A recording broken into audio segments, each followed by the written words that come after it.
Está no ar o Jornal do Senado. Eu sou Paula Groba e estes são os destaques de hoje do Jornal do Senado, que começa agora.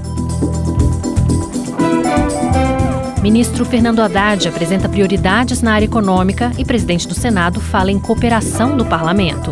Senadores reagem à taxação de 25% do aço e alumínio importados pelos Estados Unidos. Davi Alcolumbre defende liberação de emendas ao afirmar que parlamentares conhecem as prioridades dos municípios.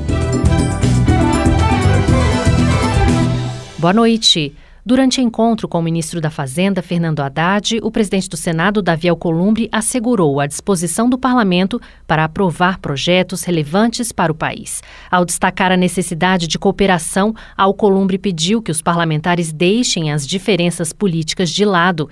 Já o ministro Fernando Haddad afirmou que o governo vai incluir projetos de senadores na pauta prioritária, mas pediu agilidade nas votações. A repórter Érica Christian tem os detalhes. O ministro da Fazenda, Fernando Haddad, entregou ao presidente do Senado, Davi Alcolumbre, uma lista com os projetos prioritários do governo. Entre eles, a segunda parte da regulamentação da reforma tributária, a isenção do imposto de renda para quem recebe até R$ 5.000 mensais e a limitação dos supersalários. Davi Alcolumbre diz que há um espírito de colaboração do Congresso Nacional com o governo em defesa de uma agenda de país. O parlamento entregou, na ampla maioria das vezes, o que foi solicitado pelo Poder Executivo, e que a gente possa buscar, a partir dessas reuniões, nossas convergências e deixar um pouco das divergências de lado em favor do Brasil e dos brasileiros. Fernando Haddad quer incluir na agenda prioritária do governo projetos dos senadores e citou como bons exemplos o Marco das Garantias e a Lei de Seguros.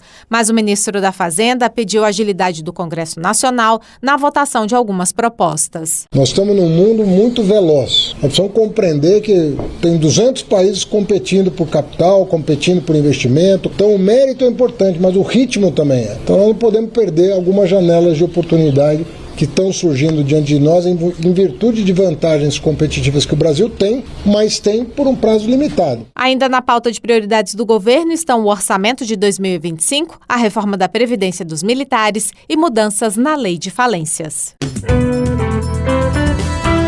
A nova versão do relatório da reforma do Código Eleitoral está pronta para votação na Comissão de Constituição e Justiça. O código atual, em vigor há quase 60 anos, foi sancionado em 1965. O novo texto prevê a reserva de 20% das cadeiras do Legislativo para mulheres e limita o prazo de inegibilidade a 8 anos, contado a partir da condenação judicial. O relator, senador Marcelo Castro, do MDB do Piauí, destacou que a legislação eleitoral, atualmente dispersa em 7 leis, será unificada. Também será exigido que juízes, membros do Ministério Público e policiais se afastem dos cargos 4 anos antes de concorrerem a eleições. Quer ser político? Tem problema. Abandona a magistratura, abandona o Ministério Público, abandona a carreira militar e vai ser político. Não é proibido, mas as duas coisas não dão certo. E uma proposta que assegura a presença feminina nos principais cargos das duas casas do Congresso Nacional aguarda votação dos senadores em plenário. Atualmente, a composição da mesa do Senado já reflete o modelo ideal defendido há anos na Câmara dos Deputados. Mais detalhes com a repórter Janaína Araújo. Uma proposta de emenda à Constituição apresentada em 2006 pela deputada Luísa Erundina, do PSOL de São Paulo, prevê que na composição das mesas e comissões do Congresso Nacional, do Senado e da Câmara dos Deputados, haja distribuição equilibrada entre homens e mulheres, sendo assegurada ao menos uma vaga para cada sexo. O texto chegou a passar pela Comissão de Constituição e Justiça do Senado em 2016, mas faltou a votação em plenário. Se tivesse sido aprovada naquela época, seria comum a situação atual da mesa do Senado, em que 2 cargos são ocupados por mulheres. No biênio 2025-2026, a senadora Ana Paula Lobato, do PDT do Maranhão, foi eleita 3ª secretária e a senadora Daniela Ribeiro, do PSD da Paraíba, será a primeira mulher a ocupar a 1ª secretaria. Daniela Ribeiro aponta a importância da representatividade feminina na mesa do Senado. A 1ª secretaria é um trabalho extremamente importante para todos nós, como se fosse a prefeitura do Senado. Cheguei aqui como primeira paraibana eleita. A gente tem que dar resultado, não basta só ocupar o espaço, principalmente nós mulheres. A gente é muito mais cobrada, mais criticada. O que eu quero é trazer resultado para os servidores dessa casa. A proposta que promove a igualdade de gênero nos principais cargos do Senado e da Câmara está pronta para entrar na pauta de votações do plenário. A decisão de taxar em 25% a importação de aço e alumínio nos Estados Unidos repercutiu entre os senadores. A medida deve atingir em cheio um dos principais produtos de exportação do Brasil, já que os norte-americanos são os maiores importadores do aço brasileiro. Repórter Marcela Cunha. A taxação de produtos estrangeiros é uma promessa de campanha que busca fortalecer a indústria norte-americana. Trump já tentou aplicar tarifas ao aço e alumínio brasileiros no primeiro mandato, mas o Brasil negociou para amenizar os impactos, como lembrou o senador Hamilton Mourão, do Republicanos do Rio Grande do Sul. Já enfrentamos isso durante o governo do presidente Bolsonaro, tivemos que negociar uma tarifa elevada. A nossa indústria do aço, ela trabalha abaixo da capacidade dela e perdendo o mercado é ruim para ela. O presidente Lula já declarou que, em caso de aumento de tarifas sobre produtos brasileiros, haveria reciprocidade, mas para o senador Carlos Viana, do Podemos de Minas Gerais, esse é um momento de negociação e a taxação não é definitiva. Somos independentes em vários aspectos, mas, naturalmente, que sentar-se à mesa com os representantes dos Estados Unidos é interessante para o país em toda e qualquer situação. Mas, a meu ver, não é uma decisão definitiva por parte deles, pode ser revertida. O Instituto Aço Brasil, que representa as siderúrgicas nacionais, publicou uma nota defendendo o diálogo com os Estados Unidos e a manutenção do acordo de cotas de exportação estabelecido em 2018.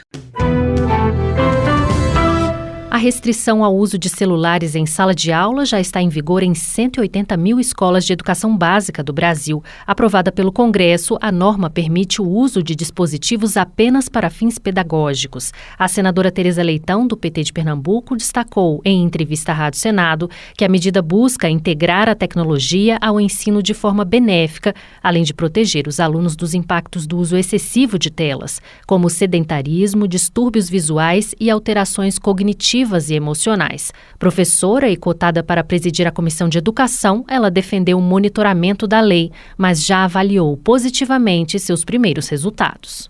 Eu tenho notado que há uma boa vontade muito grande por parte das escolas, seja públicas ou seja privadas, que a gente sabe que não é uma lei que vai ter o efeito imediato, até porque ela passa por um processo de conscientização, ela passa por um processo de mudança de hábitos.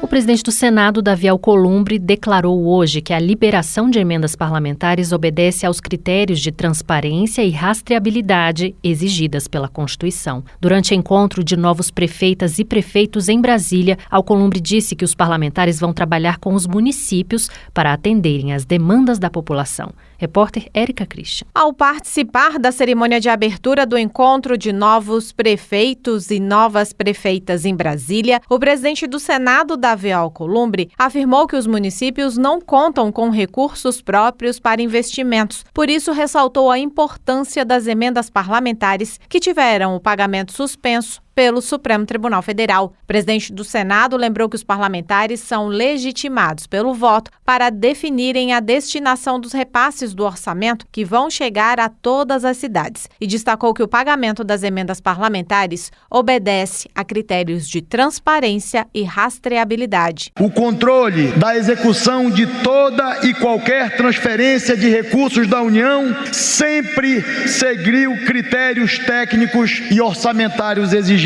na nossa legislação, que pode e deve sempre passar por um processo de aperfeiçoamento, caso seja necessário.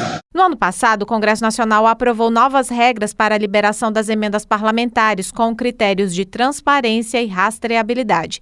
Mesmo assim, o Supremo Tribunal Federal manteve a suspensão dos repasses.